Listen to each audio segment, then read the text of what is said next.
কামালউদ্দিন তাহেরি সাহেব, আমি হযরতকে আলোচনা পেশ করার জন্য বিনীতভাবে অনুরোধ করছি। अल्लाह क्या मुबारक नाम है, अल्लाह अल्लाह मुमिनों का काम है। या इलाही मुझसे मुझको दूर कर, ताकि देखो मुझ में तुझको एक नजर।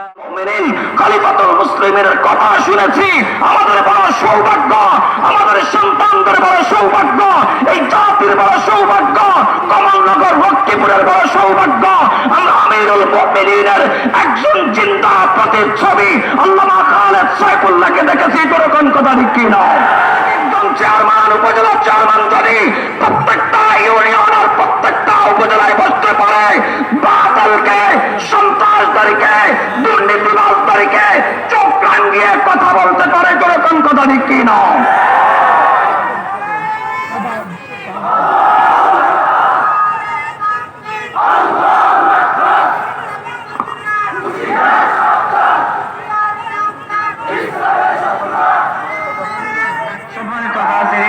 আগে এক সময় রাজনীতি করতো রাজা বাদশারা, এজন্য এটারে কয় রাজনীতি। এখন রাজনীতি করে চোর, সামসা, সন্ত্রাস, দুর্নীতিবাজ, চাঁদাবাজরা। এজন্য এখন আর রাজনীতি নয়, রাজনীতি হয়ে গেছে চান্দা রাজনীতি। যখন ঠিক কি নয়? এই চান্দাবাজ মুক্ত রাজনীতিকে যদি অপরাজনীতিকে পরিষ্কার পরিচ্ছন্নত করতে হয়, পীর সাহেব চরমনায় বিকল্প আর কেউ নয়।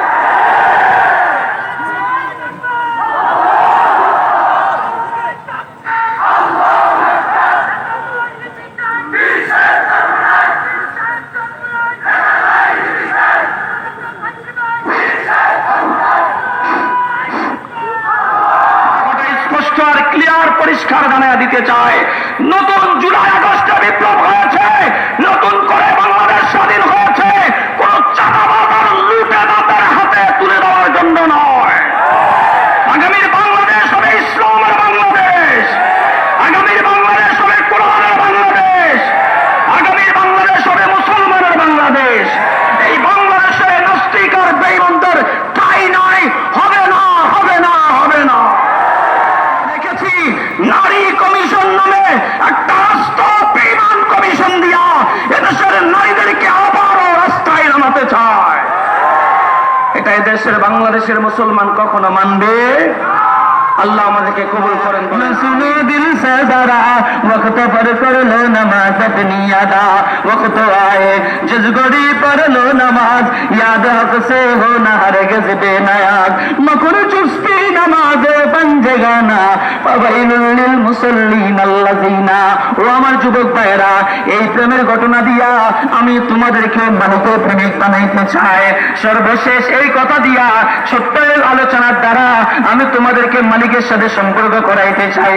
আগে নামাজ পড়তা না, এখন পড়বা। আগে মিথ্যা বলতা, এখন বলবা না। আগে অনইসলামিক দলের সাথে দিকেছিল, এখন ইসলামী দলে আসবা। এখন ইসলামী অনুশাসন মেনে চলবা। এখন মালিকের সাথে সম্পর্ক করবা।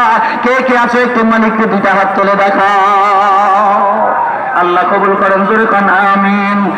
পরিচিত ব্যক্তিত্ব, বিশিষ্ট ইসলামী চিন্তাবিদ হযরতুল আল্লাম জনাব হযরত মাওলানা কামালউদ্দিন তাহেরি সাহেব আলোচনা পেশ করবেন।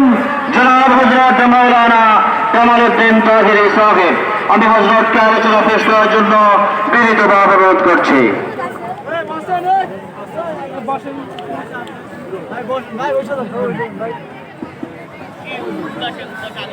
আমরা হুজুর চলে আসছে, হুজুরের জন্য একটা স্লোগান হবে না ইনশাআল্লাহ? নারায়ে তাকবীর, নারায়ে তাকবীর। শাইখে চরমনার আগমন, শুভেচ্ছা আসসালাম, শুভেচ্ছা আসসালাম। শাইখে চরমনার আগমন, নেতা নয় নীতি চাই, পীর সাহেব চরমনাই, পীর সাহেব চরমনাই, নেতা নয় নীতি চাই, যোগ্য নেতা পাইছি ভাই, পীর সাহেব চরমনাই। রঙ্গতিবাসীর পক্ষ থেকে গোলাম শুভেচ্ছা, মাহফিল কমিটির পক্ষ থেকে গোলাম শুভেচ্ছা, সভাপতি সাহেবের পক্ষ থেকে গোলাম শুভেচ্ছা। নারায়ে তাকবীর, আল্লাহু আকবার। আমরা প্রত্যেকে বসে যাই ভাই। আমি বয়ান করার জন্য এখানে বসে নাই, আমি মাহফিল আয়োজক কমিটির লোক, আমি মেহমান। আমি মেহমান না, মেজবান। আমি এখানে বয়ান করার জন্য বসে নাই, আমি বসেছি হুজুর এসছেন, একটু চা খাবেন, স্টেজে আসবেন। এই সময়টা আমি আপনাদের সামনে একটু কথা বলবো, মাহফিলের সার্বিক বিষয় আপনাদেরকে জানাবো। আল্লাহ আমাদেরকে শোনার তৌফিক দান করেন, বলেন আমিন। আলহামদুলিল্লাহ আলহামদুলিল্লাহ ওয়া কাফা ওয়া সালামুন আলা ইবাদিহিল্লাযীনা ইসতাফা। আম্মা বা'দ فأعوذ بالله من الشيطان الرجيم بسم الله الرحمن الرحيم ونحن أقرب إليه من حبل الوريد صدق الله مولانا العظيم وصدق رسوله النبي الأمي الكريم ونحن على ذلك لمن الشاهدين والشاكرين والحمد لله رب العالمين محبة الشهيد رضي إبراهيم فتكري اللهم صل على محمد وعلى آل محمد كما صليت على إبراهيم وعلى آل إبراهيم إنك حميد مجيد اللهم بارك على محمد وعلى آل محمد كما باركت على إبراهيم وعلى آل إبراهيم إنك حميد مجيد الحمد لله বাংলাদেশ মুজাহিদ কমিটি কর্তৃক আয়োজিত বাংলাদেশ মুজাহিদ কমিটি রামগতি উপজেলা শাখা কর্তৃক আয়োজিত আজকের এই বিশাল ওয়াজ মাহফিল হালকায় জিকিরের অত্যন্ত শ্রদ্ধাভাজন সম্মানিত সভাপতি, প্রধান অতিথি, বিশেষ অতিথিবৃন্দ, ওয়ারাসাতুল আম্বিয়া মাথার মুকুট হযরত উলামায়ে কেরাম, তালাবে ইলজাম, মুরব্বিয়ানে আওয়াম, মাইকের আওয়াজ শ্রবণরতা পর্দানিশী মা ও বোনেরা, মঞ্চের সামনে উপবিষ্ট কলিজার টুকরা যুবক ভাইয়েরা, মহান আল্লাহ জাল্লা শানুহুর দরবারে লাখো কোটি শুকর ও সুজুদ যে রব্বুল ইজ্জত দয়ার মায়া করে দুনিয়ার হাজারো ঝামেলা থেকে মুক্ত করে আমাকে আপনাকে কোরআন ও হাদিসের নিসবতে ইখলাস ও রুহানিয়তের সাথে দু চারটি কথা আলোচনা করার আর শোনার তৌফিক দান করেছেন। এজন্য সে মনিবের দরবারে কালিমাত শুকর আদায় করছি, আলহামদুলিল্লাহ। সম্মানিত হাজরিন, আমাদেরকে কে সৃষ্টি করেছেন? হায়াত কে দিয়েছেন? সুস্থ কে রেখেছেন? ওই আল্লাহকে আমরা দেখি কি দেখি না? দেখি। আল্লাহু আকবার। আমরা আমাদের এই চর্ম চক্ষু দিয়া আল্লাহকে দেখি না, কিন্তু আল্লাহর ওলিগণ ওনাদের যে কলবের চক্ষু আছে ওটা দিয়ে আল্লাহকে দেখে। যেরকম কথা লিখে নাও। রব্বে কারীম বলেন, وَإِذَا سَأَلَكَ عِبَادِي عَنِّي فَإِنِّي قَرِيبٌ। আল্লাহ তাআলা জানায় দেয়, ও পয়গম্বর, কাফেররা আপনাকে প্রশ্ন করবে আপনি আল্লাহ, আমি আল্লাহ কই? আপনি জানায় দেন, ফাইন্নী করিব, আমি আল্লাহ অতি নিকটে, অতি নিকটে। এরে বনি আদমের দল, প্রশ্ন হতে পারে আল্লাহ যদি নিকটে হয় তাহলে কত নিকটে? আল্লাহ জানায় দেয়, বান্দারে, ওয়া নাহনু আকরাবু ইলাইহি মিন হাবলিল ওয়ারিদ। ও বান্দা, তোমার ঘাড়ের সাথে একটা রগ আছে, রগের নাম হলো শাহরাগ। বান্দা, আমি আল্লাহ তোমার ওই শাহরাগের চাইতে আরো বেশি নিকটে। বান্দা, তুমি প্রশ্ন করতে পারো আল্লাহ যদি এত নিকটে হয় দেখে না কেন? আল্লাহ বলেন, ওয়া নাহনু আকরাবু ইলাইহি মিনকুম ওয়ালাকিন লা তুবসিরুন।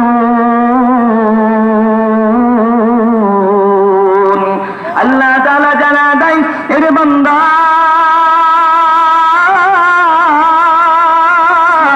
আমি আল্লাহ একেবারে নিকটে, কিন্তু তোমার চর্মচক্ষু দিয়া তুমি আমি আল্লাহকে দেখবে না। আল্লাহর এমন কিছু বান্দা আছে, আল্লাহু আকবার, বান্দা যখন নামাজ পড়ে, রোজা রাখে, বান্দা যখন জিকির আজকার করে, বান্দা যখন তোর কোরআন তেলাওয়াত করে, তখন ওই বান্দা যেই দিকে তাকায় সেই দিকে দেখে আমার আল্লাহ। বান্দা গাছের দিকে তাকাইলেও দেখে আমার আল্লাহ, বান্দা চন্দ্র সূর্যের দিকে তাকাইলেও দেখে আমার আল্লাহ, বান্দার কলব তখন প্রশ্ন করে, এই সূর্য বিশালে পৃথিবীকে আলো দেয়, এই সূর্যের মালিককে? তার কলব জবাব দিয়া দেয়, সূর্যের মালিক আল্লাহ। গাছের মধ্যে এত সুস্বাদু ফল কে দিয়েছে? বান্দা তার কলবটা জবাব দিয়া দেয়, দিয়েছেন আল্লাহ। এজন্য আমার আল্লাহ বলেন, ওরে বান্দা, তুমি যদি আমার হয়ে যাও, আমি তোমার হয়ে যাব। মাল্লাহুল মাওলা ফালাহুল কুল। এজন্য আমার যুবক ভাইয়েরা, প্রেম যদি করতে হয় একজনের সাথে করব, তিনি কে? আওয়াজ হয় নাই, আর একটু আওয়াজ দিয়া বলেন, তিনি কে? अल्लाह अल्लाह क्या मुबारक नाम है, अल्लाह अल्लाह मुमिनों का काम है। या इलाही मुझसे मुझको दूर कर, ताकि देखो मुझ में तुझको एक नजर। আমিরুল মুমিনিন খলিফাতুল মুসলিমিন হযরত ওমর ফারুক রাদিয়াল্লাহু তাআলা আনহুর শাসন আমলের ঘটনা কিতাবের মধ্যে লেখে, এক যুবক আর যুবতী একসাথে নামাজ পড়তে যায়। ইসলামের প্রথম যুগে একই মসজিদে, একই জামাতে, একই ইমামের পিছনে নারী পুরুষ একসাথে নামাজ পড়া জায়েজ ছিল। পরবর্তীতে এটা রহিত হয়ে গেছে। যুবক আর যুবতী মসজিদের দিকে যায়, যুবতী বারবার টাকা দেখে। ফজরের একটা যুবক তার পিছু নেয়, জোহরের একটা যুবক তার পিছু নেয়, আসর মাগরিবেও যুবক পিছু নেয়। যুবতী দাঁড়ায় কয়, যুবক, একটা প্রশ্ন ছিল, প্রত্যেকটা নামাজের সময় তুমি আমার পিছু নাও, কারণ কে? যুবতীকে যুবক ডাক দেয়, ও যুবতী বোন, আমি তোমারে বড় মহব্বত করে ভালোবাসি। যুবতী ডাক দেয়, যুবক ভাই, দুনিয়ার এই প্রেমময় মহব্বত আমি জানি না, আমি মানি না। আমি আমার মাওলারে ভয় করি। আমার কলবের মধ্যে একজনের ভয়। আওয়াজ দিয়া কোন, তিনি কে? যুবতী কয়, আমি আল্লাহরে ভয় করি, আমি এই সমস্ত দুনিয়ার প্রেম ভালোবাসা মানি না। তবে হ্যাঁ, তুমি যদি আমারে বিবাহ করতে চাও গো, আমি তোমার সাথে বিবাহ বন্ধনে আবদ্ধ হতে রাজি। বড় সত্য হলো আমিরুল মুমিনিন খলিফাতুল মুসলিমিন হযরত ওমর ফারুকের পিছনে একটানা 40 দিন তাকবীরে উলার সাথে নামাজ পড়া লাগবে।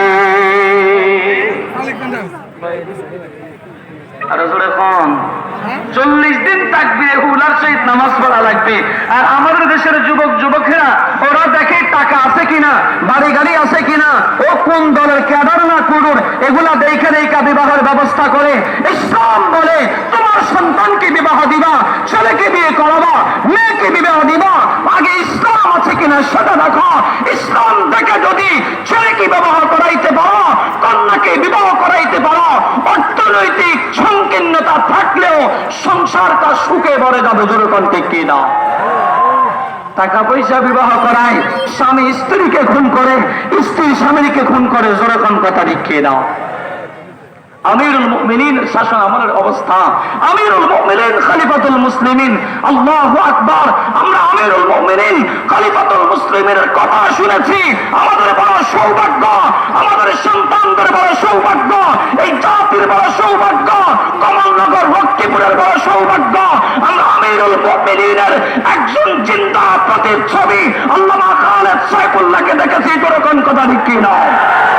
এমন একজন চেয়ারম্যান, উপজেলা চেয়ারম্যান যদি প্রত্যেকটা ইউনিয়নের প্রত্যেকটা উপজেলায় বসতে পারে, বাতিলকে, সন্ত্রাসদারীকে, দুর্নীতিবাজদারীকে চোখ রাঙিয়ে কথা বলতে পারে। এরকম কথা ঠিক না?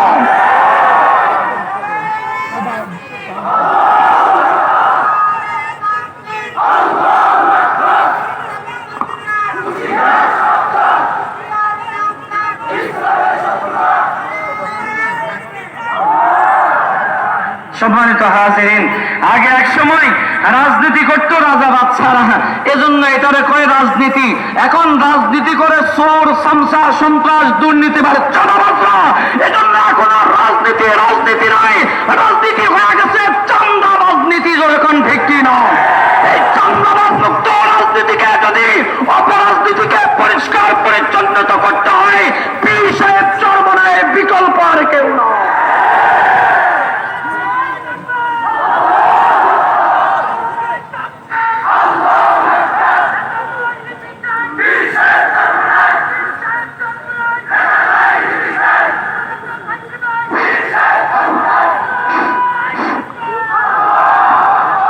সময় কম, আমি ওদিকে যেতে পারছি না, এই জন্য আন্তরিকভাবে দুঃখিত।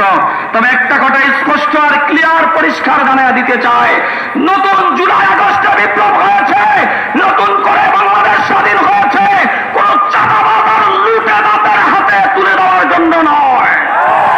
আগামীর বাংলাদেশ হবে ইসলামের বাংলাদেশ, আগামীর বাংলাদেশ হবে কোরআনের বাংলাদেশ, আগামীর বাংলাদেশ হবে মুসলমানের বাংলাদেশ। এই বাংলাদেশে নাস্তিক আর বেঈমানদের ঠাঁই নাই, হবে না, হবে না, হবে না। আমরা যেটা ভেবেছিলাম জুলাই অভ্যুত্থানে নতুন স্বাধীনতা এসেছে, আমরা মনে হয় মুক্ত হয়েছি, কিন্তু না, আমরা ফ্যাসিজম থেকে মুক্ত হতে পারি নাই। আমরা মনে করেছি তত্ত্বাবধায়ক সরকার এসেছেন, উনি মোটামুটি এদেশের মানুষের মেনটেন চিন্তা করে চালানোর চেষ্টা করবেন, কিন্তু না, আমরা দেখেছি নারী কমিশন নামে একটা রাষ্ট্র বেঈমান কমিশন দিয়া এদেশের নারীদেরকে আবারও রাস্তায় নামাতে চায়। এটা এদেশের বাংলাদেশের মুসলমান কখনো মানবে? আল্লাহ আমাদেরকে কবুল করেন, বলেন আমিন। সম্মানিত হাজরিন, বলতেছিলাম সম্পর্ক করতে হবে কার সাথে? তিনি কে? আরো জোরে কোন তিনি কে? আল্লাহর সাথে যদি সম্পর্ক হয়ে যায়, ও যুবক, তোমার কলিজার মধ্যে যদি আমার মালিককে বসাইতে পারো, ও যুবক ভাই, আমার মালিক তোমাকে ফজরে জোরে ডাকছে, তুমি মালিকের কথা শুনো না, মালিক তোমার নামাজের দিকে যাচ্ছে, তুমি মালিকের কথা শুনো না, একদিন ঠিকই মালিকের ডাকে সাড়া দিয়া কবরে তোমাকে যাইতে হবে। সুতরাং কে নিয়ে যাইব? মাটির দুইটা ফিট, একটা উপরের একটা নিচের। উপরের ফিটটাকে যদি সাজাইতে পারো তো নিচের ফিটটা তোমার অটো সেরে যাবে। দুনিয়ার প্রবাসী ও প্রবাস জীবনে থাইকা আসে বাংলাদেশে তার বাসা বাড়ি সাজায়, কারণ পরবর্তীতে আইসা যেন সুখে শান্তিতে থাকতে পারে। ও যুবক ভাই, রব তোমার দুনিয়ায় পাঠাইছেন জান্নাত সাজানোর জন্য, এজন্য দুনিয়া এটা জান্নাত সাজানোর জায়গা, আর দুনিয়া মাজরাতুল আখিরা, এটা জান্নাত সাজানোর জায়গা। দুনিয়ার রং তামাশা ছেড়ে দাও, দুনিয়ার অপরাজনীতি ছেড়ে দাও, দুনিয়ার অপসংস্কৃতি ছেড়ে দাও, একজনের সাথে সম্পর্ক করো, তিনি কে? আমিরুল মুমিনিন খলিফাতুল মুসলিমিন যুগের এই যুবকের ঘটনা শেষ করতেছি। যদি তুমি 40 দিন নামাজ পড়তে পারো তাহলে আমি রাজি আছি। যুবক নামাজ পড়া শুরু করছে, খুশিতে ইমান হয়ে নয়, ইমানদার হয়ে নয়, আল্লাহকে পাওয়ার জন্য নয়, নারীকে পাওয়ার জন্য। আল্লাহ কয়, কেহ যদি সুতায় বাহানায় আমি মালিকের ঘরে ঢুকা যায়, আমি মালিক তারে কুদরতি ভাবে টান দিয়া আমার সিনার মধ্যে ঢুকাইয়া ফেলি। যুবক নামাজ পড়তেছে, একদিন, 2 দিন, 5 দিন, 7 দিন নামাজ পড়ে, আর যুবতীরে জানায় আজকে 5 দিন, 7 দিন, 10 দিন হয়ে গেছে। আল্লাহু আকবার। 39 দিন, 40 দিন যখন হয়ে গেছে, যুবতী কয়, যুবক তো আসার কথা, 40 দিন পার হয়ে গেছে, আসে না। দেখে যুবক আসে না, তালাশ কইরা দেখে যুবক মসজিদের বারান্দায় বসে নামাজ পড়ে। ডাক দেয়, যুবক 40 দিন তো পার হয়ে গেছে, আসো না।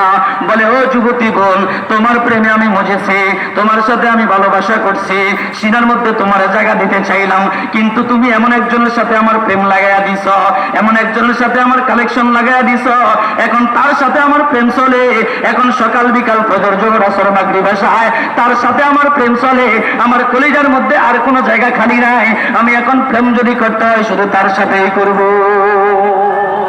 ऐ मुसलमान न सुनो दिल से जरा, वक्त पर कर लो नमाज अपनी अदा, वक्त आए जिस घड़ी पर लो नमाज, याद हक से हो न हरगिज़ बेनियाज, मकुर चुस्ती नमाज पंजगाना, फवैलुल लिल मुसल्लिन अल्लज़ीना।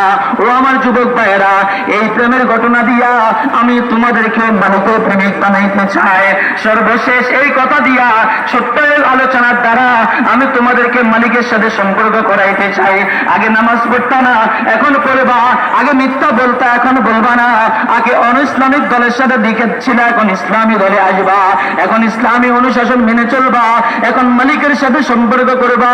কে কে আছো একটু মালিককে 2টা হাত তুলে দেখাও। আল্লাহ কবুল করেন, জোরে কোন আমিন। আল্লাহ তোমার বান্দাদেরকে তুমি তোমার সাথে সম্পর্ক করে নাও, জোরে কোন আমিন। সম্মানিত হাজিরিন, এই মাহফিলটা আমাদের এখানে গত কয় বছর আগে ভাই? 3 বছর আগে হওয়ার ব্যাপারে এখানে একটা প্রস্তাবনা ছিল। দিনের বেলায় আমাদের চরমনাই পীর সাহেব হুজুর আল্লামা হাফিজুর রহমান সিদ্দিক এবং রেজাউল করিম আবরার সাহেব, এই তিনজনের নামে আমাদের পোস্টার, মাইকিং, লাইটিং সব হয়েছে। কিন্তু ফ্যাসিজম এবং তৎকালীন সময়ের আমাদের প্রশাসনের ঊর্ধ্বতম দায়িত্বে যিনি ছিলেন ওসি আলমগীর, ওনার সহযোগিতায় ওনারা আমাদেরকে মাহফিল করতে দেয় নাই। রব্বে করিমের ইশারা, যেখানে রক্ত ঝরে, যেখানে ওলামায়ে ইকরামের চোখের পানি ঝরে, ওখান থেকেই দ্বীন ইসলামের ওখান থেকেই দ্বীন ইসলামের সূচনা শুরু হয়। যেরকম কথা দেখি না, আমার মনে হয় আসামরা সরকারি কলেজ মাঠে অচিরে জীবন ইতিহাসে স্বাধীনতার পর থেকে মাহফিলের আর কোনো ইতিহাস নাই। এটাই মনে হয় সর্বপ্রথম মাহফিল। যেরকম ঠিক কিনা? আলহামদুলিল্লাহ, আল্লাহ সুযোগ করে দিয়েছেন। এবং বর্তমানে আমরা মাহফিল করার পিছনে প্রশাসন সহ প্রত্যেকে আমাদেরকে সহযোগিতা করেছেন। NSI, DGFI ওনারা সর্বক্ষণিক আমাদের সাথে যোগাযোগ করে গেছেন, ওনারাও এসেছেন মাহফিলে। আলহামদুলিল্লাহ। তো আসেন, এই মাহফিলটা আরো থাকুক। আরেকটা কথা আমি আপনাদেরকে বলে দেই, আমাদের রেজাউল করিম আবরার ভাই এখানে মেহমান ছিলেন, আসার পরে ওনার বয়ান করার কথা ছিল। বিষয়টা হলো বর্তমান রাজনৈতিক প্রেক্ষাপট একটু এদিক সেদিক হয়ে যাচ্ছে। বর্তমান উপদেষ্টা পদত্যাগ করার মতো অবস্থা হয়ে গেছে। এমন এক পরিস্থিতিতে আমাদের ইসলামী আন্দোলন আমির মুফতি ফয়জুল করিম, মুফতি সৈয়দ রেজাউল করিম দামাত বারাকাতুল আলিয়া, উনি চিন্তা করলেন এই জাতিকে কিভাবে উদ্ধার করা যায়। গুরুত্বপূর্ণ একটা মিটিং ডাক দিয়েছেন এবং চরমনাই পীর সাহেবের আজকে 2টা মাহফিল ছিল, 2টা ক্যান্সেল করে হুজুর ঢাকায় চলে গেছেন তাড়াতাড়ি। রেজাউল করিম আবরার ভাই ঢাকাতে রওনা করছেন জুমার পরেই। প্রতিমধ্যে হুজুর ফোন যখন আসছে যে জরুরি তলব করছেন, আসতে হবে, হুজুর চলে গেছেন, এজন্য আসতে পারেন নাই। আমরা আপনার কাছে আন্তরিকভাবে দুঃখ প্রকাশ করছি, ক্ষমা সুন্দর দৃষ্টি দেখবেন। সর্বশেষ কথা হলো, মাহফিল বিশাল, এই মাহফিলের আমরা কোনো কালেকশন করি নাই, কিন্তু একটা খরচ আছে না নাই? মাইক, লাইট, প্যান্ডেল, হাদিয়া মিলে প্রায় 4 লক্ষ টাকার মতো খরচ। আমি আপনাদের প্রত্যেকের কাছে করে অনুরোধ করব, আল্লাহকে রাজি খুশি করে রব যদি এই মাহফিলটা কবুল করে, আপনার 10টা 20টা টাকা অনেক কাজে আসবে ইনশাআল্লাহ। প্রত্যেকে যার যার অবস্থা থেকে, যাদের পকেটে 1000 টাকা আছে 1000 টাকা দিব, যাদের পকেটে 500 আছে, 200 আছে, 300 আছে, আমাদের স্বেচ্ছাসেবকরা চতুর্পাশ দিয়ে আছে, ইনশাআল্লাহ আপনার মাথায় ঢুকে যাবে। আপনারা প্রত্যেকে বিসমিল্লাহ করে আমার সাথে একটা আবার তাকবীর দিয়ে হাত তোলেন। নারে তাকবীর! 2টা হাত তোলেন, সবাই 2টা হাত তোলেন। আমরা সবাই রাসূল সেনাম ভাই করি না, বুলেটে বোমা। একটা লড়া দেন তো, সবাই একটা লড়া দেন। বিসমিল্লাহ। এবার বিসমিল্লাহ করে যার পকেটে ঢুকান। বিসমিল্লাহির রহমানির রহিম। যার পকেটে ঢুকান, প্রত্যেকেই দিবেন ইনশাআল্লাহ। আমাদের চেয়ারম্যান সাহেব হুজুর স্টেজে আইসাই বয়ানের আগেই 1000 টাকা দিয়ে দিছে আমার কাছে, এটা তোমার মাহফিলের জন্য দিছি। হুজুর এখন আবার হাত দিছে, আলহামদুলিল্লাহ। হুজুরের সাথে আমরা একটু হাত দিই ভাই, প্রত্যেকেই দিব, কেউ খালি হাতে যাব না। আমরা চতুর্পাশ থেকে স্বেচ্ছাসেবকরা ঢুকে যাচ্ছেন, আলহামদুলিল্লাহ। যার যার সামর্থ্য অনুযায়ী বেশি স্টেজে একদম কালেকশন করেন। স্টেজে যিনারা আছেন ওনারাও দিবেন ইনশাআল্লাহ। এখনই আমাদের নায়েব আমিরুল মুজাহিদের স্টেজে চলে আসবেন। জিকিরের মাধ্যমেই আমরা প্রত্যেকে যেখানে আসে বসে যাই ভাই। ডানে বামে যারা দাঁড়িয়ে আছি, পিছনে জায়গা খালি আছে, বসে যাই মাহফিলের সৌন্দর্য রক্ষার্থে ইনশাআল্লাহ। ভাই প্রত্যেকে দিব 10-এর লাঠি 1-এর বোঝা, 10 মিলে করি কাজ, হারে জিতে নাহিরাজ। 10 জনের মিলে 10 টাকা বিশাল অঙ্ক হবে ইনশাআল্লাহ। এজন্য 100 200 বলানোরটা দেওয়ার চেষ্টা করবেন প্রত্যেকেই। এই যে বাম পাশে অনেকগুলো ব্যাগ লাগবে, এতক্ষণ দেন নাই কেন এগুলা? বলছিলাম সবগুলো ব্যাগ আগে হাতে দিয়ে দেওয়ার জন্য। খুব দ্রুত করেন 2 মিনিটের মধ্যে কালেকশন শেষ করতে হবে।